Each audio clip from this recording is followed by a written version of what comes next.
Hello friends, कैसे हो। जी के 2020 यूट्यूब चैनल में आपका हार्दिक स्वागत है। दोस्तों, क्वालिटी की दृष्टि से बेस्ट वीडियो बनाने का हमने आज प्रयास किया है। तो प्लीज दोस्तों, 2 जून के इस करंट अफेयर वीडियो को आप ध्यान से देखिए और बाद में आप सोचिए कि इसी तरह का करंट अफेयर का वीडियो आपने 1 साल तक के लिए देख लिया तो आपका जो सोचने का तरीका है वो पूरी तरह बदल जाएगा और आपकी आने वाली एग्जामिनेशन में करंट अफेयर का एक सिंगल क्वेश्चन भी गलत नहीं हो सकता, यह हमारा वादा है। तो चलिए दोस्तों, स्टार्ट करते हैं पहले क्वेश्चन से। पहला क्वेश्चन, 2 जून को निम्न में से किस राज्य ने अपना स्थापना दिवस मनाया। जी हां दोस्तों, 2 जून 2014 को तेलंगाना राज्य का गठन किया गया। यानी कि इस क्वेश्चन का सही आंसर है ऑप्शन डी, तेलंगाना राज्य ने 2 जून को अपना स्थापना दिवस मनाया। तो इनसे जुड़े बहुत से क्वेश्चन हमारे सामने आ सकते हैं, जैसा कि तेलंगाना राज्य के गठन का प्रस्ताव किसके कार्यकाल में 2 संसदों यानी कि लोकसभा और राज्यसभा में वर्ष 2013 में लाया गया था। तो उस वक्त के हमारे प्रधानमंत्री थे मनमोहन सिंह। उनके शासनकाल में यह दोनों सदनों में एक प्रस्ताव लाया गया था। दूसरा क्वेश्चन, तेलंगाना राज्य के पहले मुख्यमंत्री कौन बने। तेलंगाना राज्य के पहले मुख्यमंत्री बने के चंद्रशेखर राव, वो अभी भी पद पर मौजूद है। तीसरा क्वेश्चन भी बन सकता है, तेलंगाना राज्य के पहले राज्यपाल कौन बने थे। तेलंगाना राज्य के पहले राज्यपाल ESL नरसिम्हन बने थे। तो दोस्तों, इसी तरह एक घटना से जुड़े बहुत से क्वेश्चन बन सकते हैं, वो हमें आपको सीक्वेंस में याद रखने चाहिए। और भी क्वेश्चन 10-15 दिन पहले करंट अफेयर में आया था कि हाल ही में किस राज्य के तेल या रुमाल को GI टैग प्रदान किया गया है। तो तेलंगाना राज्य के इस तेल या रुमाल को GI टैग प्रदान किया गया है और इसी बात को लेकर भी तेलंगाना राज्य सुर्खियों में था 15 दिन पहले। तो पहले तो यहां आप मैप में देखिए कि यहां पर है तेलंगाना, जो आंध्र प्रदेश से अलग हुआ है और इसके अगल बगल में महाराष्ट्र, कर्नाटक, आंध्र प्रदेश और छत्तीसगढ़ राज्य स्थित है। और तेलंगाना राज्य का गठन कब हुआ, 2 जून 2014 को। तेलंगाना की कैपिटल का नाम क्या है, हैदराबाद। तेलंगाना की वर्तमान राज्यपाल कौन है, तमिलिसाई सौंदरराजन। तेलंगाना राज्य के मुख्यमंत्री कौन है, के चंद्रशेखर राव।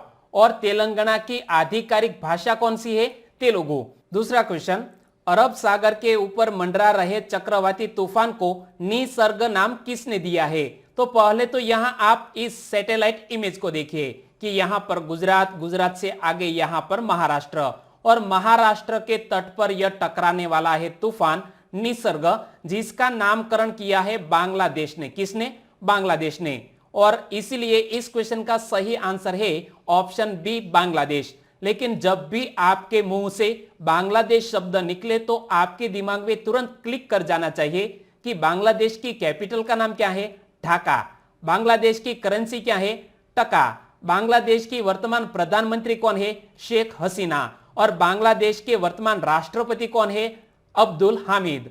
और शेख हसीना शेख मुजीबुर रहमान की बेटी है। और यहां जब चक्रवात की बात आती है तो मैंने आपको 15 दिन पहले ही एक क्वेश्चन बताया था कि हाल ही में बंगाल की खाड़ी में उठे चक्रवात अम्फान का नामकरण किस देश ने किया है। अम्फान का नामकरण किया है थाईलैंड देश ने। लेकिन हम फिलहाल बात कर रहे हैं निसर्ग चक्रवात की, जिसका नामकरण किया है बांग्लादेश ने। तो निसर्ग से जुड़े हुए और भी क्वेश्चन बन सकते हैं कि इस चक्रवाती तूफान को निसर्ग शब्द दिया गया है। तो निसर्ग शब्द का मतलब क्या होता है, ब्रह्मांड। चक्रवातों को नाम देना सबसे पहले अटलांटिक सागर के आसपास के देशों ने कब से शुरू किया, 1953 से नाम देने की परंपरा स्टार्ट हुई है। और यहां आप देख सकते हैं निसर्ग तूफान वो आगे बढ़ते हुए महाराष्ट्र और इसी तरह इसका जो पाथ है वो तय किया गया है। लेकिन गुजरात को यहां कम खतरा दिखाई पड़ता है। और भारतीय मौसम विज्ञान विभाग ने अरब सागर के ऊपर मंडरा रहे चक्रवाती तूफान निसर्ग के 3 जून को महाराष्ट्र और गुजरात से टकराने की चेतावनी जारी की है। और यह चक्रवाती तूफान 129 वर्षों में जून के महीने में महाराष्ट्र को हिट करने वाला पहला उष्णकटिबंधीय चक्रवात हो सकता है और इसीलिए एक नया रिकॉर्ड भी बन रहा है, लेकिन हमारे जीव समुदाय के लिए यह खतरा बन सकता है। और जब यह बात की है भारतीय मौसम विज्ञान विभाग ने, तो इसे शॉर्ट में बोले तो IMD, जिसका पूरा नाम है इंडियन मीटियोरोलॉजिकल डिपार्टमेंट। और भारतीय मौसम विभाग की स्थापना 1875 में कोलकाता में इसके मुख्यालय के साथ की गई थी, लेकिन बाद में इसे 1905 में शिमला, 1928 में पुणे और फिर 1944 में दिल्ली स्थानांतरित कर दिया गया। और इसीलिए वर्तमान में इसका हेडक्वार्टर नई दिल्ली में स्थित है। और IMD के हमारे महानिदेशक कौन है? मृत्युंजय महापात्रा। क्या नाम है? मृत्युंजय महापात्रा। और अब बात करते हैं तीसरे क्वेश्चन की। लाइफ सेविंग तकनीक की समान पहुंच सुनिश्चित करने के लिए CTAP किसने लॉन्च किया है? तो हाल ही में लाइफ सेविंग टेक्नोलॉजी की समान पहुंच सुनिश्चित करने के लिए यह CTAP नामक एक पोर्टल लॉन्च किया है WHO ने। यानी कि इस क्वेश्चन का सही आंसर है वर्ल्ड हेल्थ ऑर्गेनाइजेशन। तो देखो, विश्व स्वास्थ्य संगठन ने जीवन रक्षक तकनीक यानी कि लाइफ सेविंग टेक की समान पहुंच सुनिश्चित करने के लिए कोविड-19 टेक्नोलॉजी एक्सेस पूल लॉन्च किया है। और इसको लॉन्च किसने किया है? तो यहां आप इमेज में भी देख सकते हैं WHO के वर्तमान महानिदेशक टेड्रोस अधनोम घेब्रेयेसस, और यहां पर भी आप पढ़ सकते हैं कोविड-19 टेक्नोलॉजी एक्सेस पूल। तो देखो, CTAP का उद्देश्य क्या है? अनुसंधान और सूचना के आदान प्रदान के माध्यम से टीकों और दवाओं के विकास में तेजी लाना है। और तकरीबन 37 देशों ने इसका समर्थन भी किया है। और विकसित किए गए किसी भी उत्पाद की निर्माण क्षमता को बढ़ाना, जो यह CTAP का उद्देश्य रहा है। और जब इसी के साथ संलग्न है WHO, तो WHO का पूरा नाम वर्ल्ड हेल्थ ऑर्गेनाइजेशन। और WHO संयुक्त राष्ट्र संघ की एक आनुषंगिक इकाई है, जिसकी स्थापना 7 अप्रैल 1948 को हुई। WHO का मुख्यालय स्विट्जरलैंड के जिनीवा शहर में स्थित है। WHO के वर्तमान प्रमुख कौन है? Tedros Adhanom Ghebreyesus. और भारत भी WHO का एक सदस्य देश है। और भारत में WHO का हेडक्वार्टर नई दिल्ली में स्थित है। चौथा क्वेश्चन, फोर्ब्स लिस्ट में वर्ष 2020 में दुनिया के सबसे अधिक भुगतान पाने वाले खिलाड़ियों की सूची में सबसे ऊपर कौन है? तो फोर्ब्स इसी तरह की सूची हर साल जारी करता है। और इसमें वर्ष 2020 में दुनिया के सबसे अधिक भुगतान पाने वाले खिलाड़ियों की सूची में टॉप पर है रॉजर फेडरर। यानी कि इस क्वेश्चन का सही आंसर है ऑप्शन सी, रॉजर फेडरर, जो बहुत ही एक फेमस टेनिस खिलाड़ी है। लेकिन हमारे विराट कोहली को भी इसमें स्थान मिला है। तो देखो, फोर्ब्स लिस्ट में दुनिया के सबसे अधिक भुगतान पाने वाले खिलाड़ियों में एकमात्र क्रिकेटर कौन है? तो इसका आंसर बनेगा विराट कोहली। और 26 मिलियन अमेरिकी डॉलर की अनुमानित आय के साथ 66वें स्थान पर है विराट कोहली इस फोर्ब्स लिस्ट में। लेकिन पहले स्थान पर कौन है? Roger Federer. तो देखो, स्विट्जरलैंड के टेनिस स्टार खिलाड़ी रॉजर फेडरर कुल 106.3 मिलियन अमेरिकी डॉलर की अनुमानित आय के साथ इस सूची में सबसे टॉप पर है। और फुटबॉलर ऐसे Cristiano Ronaldo 105 million US dollar अनुमानित आय के साथ यहां दूसरे स्थान पर। और Lionel Messi 104 million US dollar की अनुमानित आय के साथ तीसरे स्थान पर है। और चौथे स्थान पर है नेमार, जिसकी यह अनुमानित आय है 95.5 मिलियन US डॉलर। लेकिन एकमात्र क्रिकेटर विराट कोहली को मत भूलिएगा। पांचवा क्वेश्चन, हॉकी इंडिया ने राजीव गांधी खेल रत्न पुरस्कार के लिए किसके नाम की सिफारिश की है? तो राजीव गांधी खेल रत्न पुरस्कार जो भारत का सर्वोच्च खेल पुरस्कार है, और इसीलिए हाल ही में नाम की सिफारिश की है हॉकी इंडिया ने रानी रामपाल की। यानी कि इस क्वेश्चन का सही आंसर है रानी रामपाल, जो हमारे भारतीय महिला हॉकी टीम की कप्तान है। तो देखो, हॉकी इंडिया ने राजीव गांधी खेल रत्न पुरस्कार के लिए भारत की महिला टीम की कप्तान रानी रामपाल के नाम की सिफारिश की, जो यहां आप इमेज में देख सकते हैं। और मोनिका, वंदना कटारिया और हरमनप्रीत सिंह को अर्जुन पुरस्कार के लिए भी नामित किया गया है। और इसी से जुड़े में इंपॉर्टेंट फैक्ट बताऊं तो रानी रामपाल की जीवन में कुछ उपलब्धियां है, पिछले 3 साल में जो महत्वपूर्ण उपलब्धियां हासिल की है उसी को देखते हुए यह राजीव गांधी खेल रत्न पुरस्कार भी दिया जाता है। तो देखो 2017 में महिला एशिया कप जीतने वाली टीम का नेतृत्व किया था रानी रामपाल ने।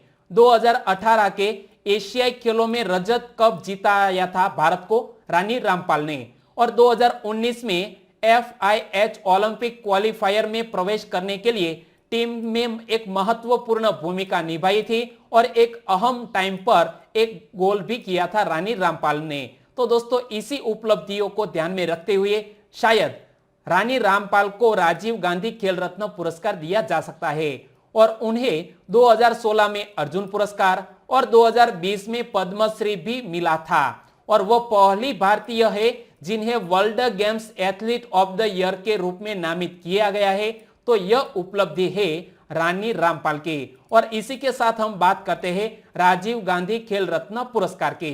तो राजीव गांधी खेल रत्न भारत में दिया जाने वाला सबसे बड़ा खेल पुरस्कार है, जिसकी राशि तकरीबन 7.5 लाख रुपीस है, और खेल मंत्रालय का एक पैनल कई अन्य महासंघों से प्राप्त नामांकन को शॉर्ट लिस्ट करेगा, और 29 अगस्त को राष्ट्रीय खेल दिवस पर यह पुरस्कार दिए जाएंगे, और इसी के लिए हाल ही में इस तरह के नामांकन भेजे जा रहे हैं।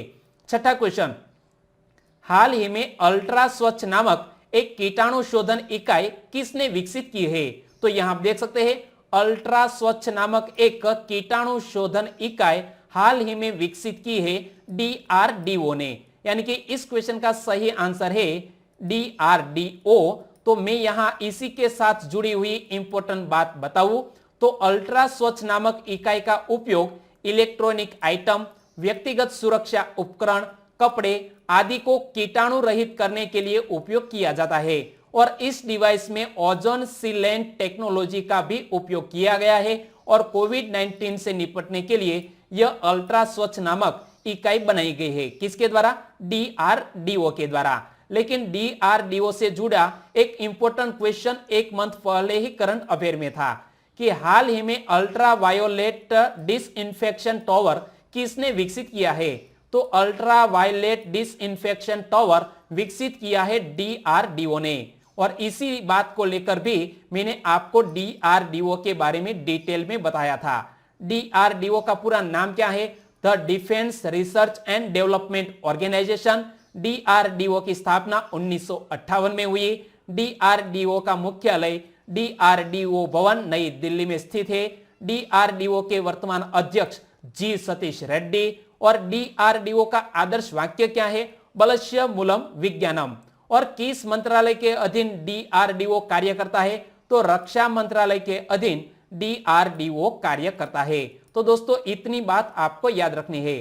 सातवां क्वेश्चन, PM स्वनिधि योजना के तहत किसको आसान लोन मिलेगा? तो हाल ही में इस योजना के तहत स्ट्रीट वेंडर जो है उसको PM स्वनिधि योजना के तहत आसान लोन मिलेगा 10,000 रुपये का, यानी कि इस क्वेश्चन का सही आंसर है स्ट्रीट वेंडर। तो देखो PM स्वनिधि यानी कि PM street vendor Atmanirbhar Nidhi, यह एक क्रेडिट सुविधा योजना है जो 50 लाख से अधिक शहरी और ग्रामीण स्ट्रीट वेंडर की मदद करेगी, और इस योजना से स्ट्रीट वेंडर्स को अपनी आजीविका फिर से शुरू करने में मदद मिलेगी, क्योंकि पिछले 2 महीनों से वो जो स्ट्रीट वेंडर है वो घर से बाहर नहीं निकल चुके हैं, और इसीलिए फिर से अपना जो व्यवसाय है वो शुरू करने के लिए इसी तरह की योजना शुरू की गई है। और PM स्वनिधि योजना के तहत स्ट्रीट वेंडर को 10,000 रुपये का ऋण प्रदान किया जाएगा, और स्ट्रीट वेंडर्स 1 वर्ष के भीतर मासिक किस्तों के रूप में यह राशि सरकार को वापस लौटाएंगे, और इसीलिए आपको PM स्वनिधि योजना के बारे में इतना याद रखना है। 8वां क्वेश्चन, किस राज्य में 2020-21 में जल जीवन मिशन के कार्यान्वयन के लिए भारत सरकार द्वारा 445 करोड़ रुपए की राशि को मंजूरी दी गई है? तो जल जीवन मिशन के तहत हाल ही में छत्तीसगढ़ राज्य को 445 करोड़ रुपए आवंटित करने को मंजूरी दे गई है, यानी कि इस क्वेश्चन का सही आंसर है छत्तीसगढ़। और ये देखो जल जीवन मिशन के तहत छत्तीसगढ़ सरकार ने वर्ष 2023-24 तक 100% कार्यात्मक नल जल कनेक्शन प्राप्त करने के लिए एक रोड मैप तैयार किया है और योजना के अनुसार इससे छत्तीसगढ़ सरकार राज्य के कुल 45 लाख घरों में से 20 लाख परिवारों को नल कनेक्शन प्रदान करेगी। और जब बात आती है छत्तीसगढ़ की, तो इनसे जुड़ा हुआ एक और क्वेश्चन सुर्खियों में था कि लाख की खेती को कृषि का दर्जा किसने दिया। लाख की खेती को कृषि का दर्जा भी दिया है छत्तीसगढ़ ने। तब भी मैंने आपको छत्तीसगढ़ के बारे में बताया था कि मध्य प्रदेश से अलग हुआ यह छत्तीसगढ़, जिसके आसपास यहां पर उत्तर प्रदेश, मध्य प्रदेश, यहां पर महाराष्ट्र, तेलंगाना और यहां पर है ओडिशा और झारखंड से घिरा हुआ है। छत्तीसगढ़ का गठन 1 नवंबर 2000 को किया गया। छत्तीसगढ़ की कैपिटल का नाम है रायपुर और रायपुर के पास एक नया रायपुर भी सिटी डेवलप किया जा रहा है, जिसका नामकरण किया गया है अटल नगर। और छत्तीसगढ़ की वर्तमान राज्यपाल कौन है? अनुसुईया उइके। और छत्तीसगढ़ के मुख्यमंत्री है भूपेश बघेल। तो दोस्तों इतनी बात आपको याद रखनी है। 9वां क्वेश्चन, हाल ही में युवाओं के लिए responsible artificial intelligence for youth नामक एक राष्ट्रीय कार्यक्रम किसने शुरू किया है? तो यह रिस्पॉन्सिबल एआई फॉर यूथ एक राष्ट्रीय कार्यक्रम शुरू किया है रविशंकर प्रसाद ने। यानी कि इस क्वेश्चन का सही आंसर है ऑप्शन ए, रविशंकर प्रसाद। लेकिन रविशंकर प्रसाद हमारे किस मंत्रालय के मंत्री है वो मैंने आपको कल ही बताया था। हमारे केंद्रीय इलेक्ट्रॉनिक्स और सूचना प्रौद्योगिकी, संचार और कानून एवं न्याय मंत्री है रविशंकर प्रसाद। और उन्होंने हाल ही में यह responsible AI for youth launch किया है। तो यह कार्यक्रम भारत के युवाओं को उपयुक्त नए युग के तकनीकी क्षमता यानी कि new age the tech mindset के साथ सशक्त बनाने के लिए शुरू किया गया है और जिससे वे भविष्य के लिए डिजिटल रूप से तैयार हो सके और इसीलिए यह हाल ही में कार्यक्रम लॉन्च किया गया है। 10वां क्वेश्चन, हाल ही में कैरेट इंडिया का नया मुख्य कार्यकारी अधिकारी किसको नियुक्त किया गया?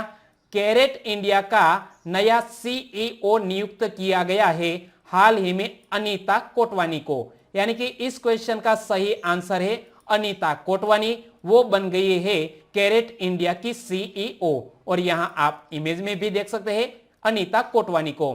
तो देखो, अनीता कोटवानी को डेंस टू एजीज नेटवर्क के स्वामित्व वाली मीडिया एजेंसी कैरेट इंडिया का नया मुख्य कार्यकारी अधिकारी नियुक्त किया गया है। और इससे पहले वह न्यू बिजनेस और क्लाइंट लीड के रूप में मिड शेयर इंडिया में वॉल्ट डिज्नी के बिजनेस की सीनियर वाइस प्रेसिडेंट के रूप में कार्यरत थे, लेकिन अब वो बन गई है कैरेट इंडिया की सीईओ।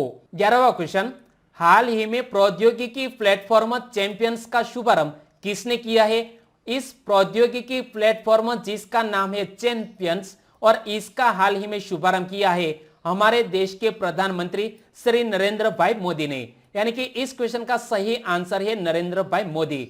लेकिन हमें यह भी तो पता होना चाहिए कि आखिर यह चैंपियंस है क्या। तो देखो, प्रधानमंत्री श्री नरेंद्र भाई मोदी ने प्रौद्योगिकी प्लेटफॉर्म चैंपियंस जिसका पूरा नाम है creation and harmonious application of modern processes for increasing the output and national strength, इस नाम के पोर्टल का शुभारंभ किया है हमारे प्रधानमंत्री ने। और यह portal micro, small and medium enterprises की छोटी छोटी इकाइयों की मदद करके उन्हें बढ़ाने के लिए जरूरी हर प्रकार की आवश्यक प्रयास करेगा और इसीलिए यह चैंपियंस नामक हाल ही में यह पोर्टल शुरू किया गया है। और जब बात करते हैं प्रधानमंत्री जी की, तो हमारे देश के प्रधानमंत्री नरेंद्र भाई मोदी जी का जन्म 17 सितंबर 1950 को गुजरात के वडनगर में हुआ और वो हमारे भारत देश के 14वें प्रधानमंत्री हैं। वे वाराणसी से सांसद हैं। वे भारत के प्रधानमंत्री पद पर आसीन होने वाले स्वतंत्र भारत में जन्मे प्रथम व्यक्ति हैं और इससे पूर्व वे गुजरात राज्य के 14वें मुख्यमंत्री भी रह चुके हैं। तो दोस्तों, हमारे प्राइम मिनिस्टर से जुड़े इतने फैक्ट आपको याद रखने हैं। 12वां क्वेश्चन, हाल ही में डिश टीवी इंडिया लिमिटेड में 24.19% हिस्सेदारी का अधिग्रहण किसने किया है? तो एक डिश टीवी इंडिया लिमिटेड में 24.19% हिस्सेदारी का अधिग्रहण यस बैंक ने किया है। यानी कि इस क्वेश्चन का सही आंसर है ऑप्शन बी, यस बैंक। तो देखो, यस बैंक लिमिटेड ने भारत में डायरेक्ट टू होम यानी कि डीटीएच टेलीविजन सेवा प्रदान करने वाली डिश टीवी इंडिया लिमिटेड में 24.19% हिस्सेदारी का अधिग्रहण किया है, जो कि डिश टीवी और कुछ अन्य कंपनियां द्वारा कर्ज के अवैध के रूप में गिरवी रखे गए 44.53 करोड़ रुपए के शेयरों का अधिग्रहण किया गया है। और जब बात करते हैं यस बैंक की, तो इनसे जुड़ा हुआ एक क्वेश्चन एक मंथ पहले ही करंट अफेयर में था कि सीबीआई ने किस बैंक के संस्थापक के खिलाफ धोखाधड़ी और भ्रष्टाचार का मामला दर्ज किया है। तो हमारे सेंट्रल ब्यूरो ऑफ इन्वेस्टिगेशन ने यस बैंक के संस्थापक के खिलाफ धोखाधड़ी और भ्रष्टाचार का मामला दर्ज किया है। तब भी मैंने आपको बताया था यस बैंक के बारे में। तो यस बैंक के संस्थापक कौन है? राणा कपूर, जो यहां आप इमेज में देख सकते हैं। और यस बैंक के नए सीईओ किसे बनाया गया है?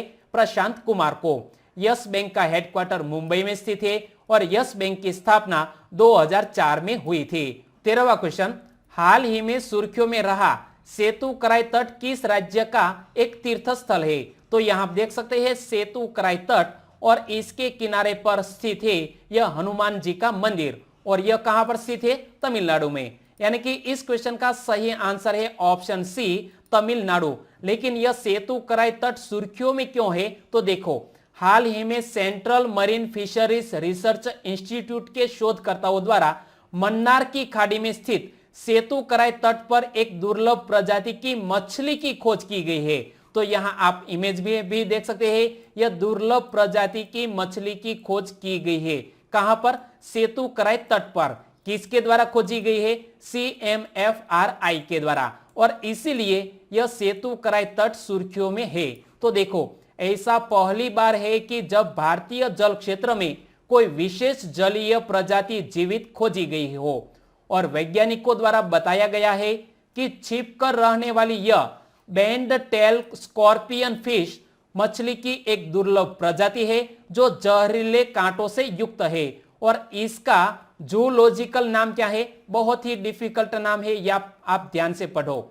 स्कॉर्पेनोसप्सिस नेग्लेक्टा। क्या नाम है? स्कॉर्पेनोसप्सिस नेग्लेक्टा, जिसका एक जूलॉजिकल नाम है। और इसका हाल ही में यहां पर खोजा गया है। कहां पर? सेतु कराई तट पर। तो याद रखो, सेतु कराई तमिलनाडु का एक प्रमुख तीर्थ स्थल है। ऐसी मान्यता है कि भगवान राम ने लंका तक जाने के लिए सेतु कराई से ही पुल का निर्माण किया था और यहाँ के श्रद्धालु यहाँ दर्शन के लिए आते हैं। और जब बात करते हैं तमिलनाडु की, तो पहले तो यहाँ आप मैप में देखिए, यहाँ पर दक्षिण में स्थित है तमिलनाडु, जिसके आसपास में यहाँ पर आंध्र प्रदेश, कर्नाटक और केरल है। तमिलनाडु की कैपिटल का नाम है चेन्नई। तमिलनाडु के वर्तमान राज्यपाल कौन है? बनवारी लाल पुरोहित। तमिलनाडु के मुख्यमंत्री कौन है? ई पलानीसामी। तमिलनाडु का प्रमुख भोजन है चावल और तमिलनाडु का लोकप्रिय और प्रसिद्ध नृत्य है भरतनाट्यम। तमिलनाडु का राजकीय पशु है नीलगिरी तहर और तमिलनाडु का राजकीय पक्षी है पन्ना कबूतर। तो दोस्तों, इतनी बात आपको याद रखनी है। और अब बात करते हैं पिछले वीडियो के क्वेश्चन की। तो पिछले वीडियो में मैंने आपसे एक क्वेश्चन पूछा था कि हाल ही में सुर्खियों में रही किरणजीत कौर के संदर्भ में कौन सा विकल्प सही है? तो किरणजीत कौर, वो डोपिंग टेस्ट के मामले में 4 साल का बैन लगा दिया गया है। वो हमारे भारत देश की लंबी दूरी की एक धाविका थी और इसीलिए इस क्वेश्चन का सही आंसर था ऑप्शन डी, लंबी दूरी की धाविका। और इसका सही आंसर दिया है चेतन कनजरिया, जो गुजरात के बावला से है, और शैलेश कुमार तबियाड़, वो हमेशा पूरे सेंटेंस में इसका आंसर लिखते हैं। तो सौंदरवा अशोक भाई ने भी इसके बारे में डिटेल में बताया है। और सौंदरवा अशोक भाई वो गुजरात के जूनागढ़ से है। और प्रियांक चौधरी सूरत से सही आंसर भेजा है। तो मेर शीतल डी ने गुजरात के नवागाम से आंसर लिखा है। सभी दोस्तों का आंसर सही है, बहुत बहुत धन्यवाद। हमारे और भी सब्सक्राइबर फ्रेंड है गुजरात से धवल रावल, और उन्होंने भी इसका सही आंसर दिया। वनकर नितिन कुमार अहमदाबाद से, अवनीश यादव, उन्होंने भी इस क्वेश्चन का सही आंसर दिया है और पहली बार हमारे साथ जुड़ चुके हैं। तो अवनीश यादव, आपका भी स्वागत है। वाला जया वो गुजरात के गिर सोमनाथ से है और देबाशीष जैना वो ओडिशा से है। उन्होंने भी इस क्वेश्चन का सही आंसर दिया। सभी दोस्तों को सही आंसर देने के लिए बहुत बहुत धन्यवाद। और आज के वीडियो का क्वेश्चन ए रहा स्क्रीन पर। संयुक्त राष्ट्र द्वारा 1 जून को वैश्विक स्तर पर किस दिवस के रूप में मनाया जाता है? यहाँ 4 ऑप्शन आपकी स्क्रीन पर है और उसमें से आपको चॉइस करना है कि यूनाइटेड नेशंस के द्वारा 1 जून को वैश्विक स्तर पर किस दिवस के रूप में मनाया जाता है। आंसर देना है नीचे कमेंट बॉक्स में। तो दोस्तों आंसर देना मत भूलिएगा। और आज का यह वीडियो कैसा लगा, अच्छा लगा, हेल्पफुल लगा तो आपके दोस्तों को फेसबुक, व्हाट्सएप और टेलीग्राम के जरिए इस वीडियो की लिंक शेयर करना मत भूलिएगा। कल फिर मिलेंगे नए करंट अफेयर के साथ। तब तक के लिए टेक केयर एंड जय हिंद।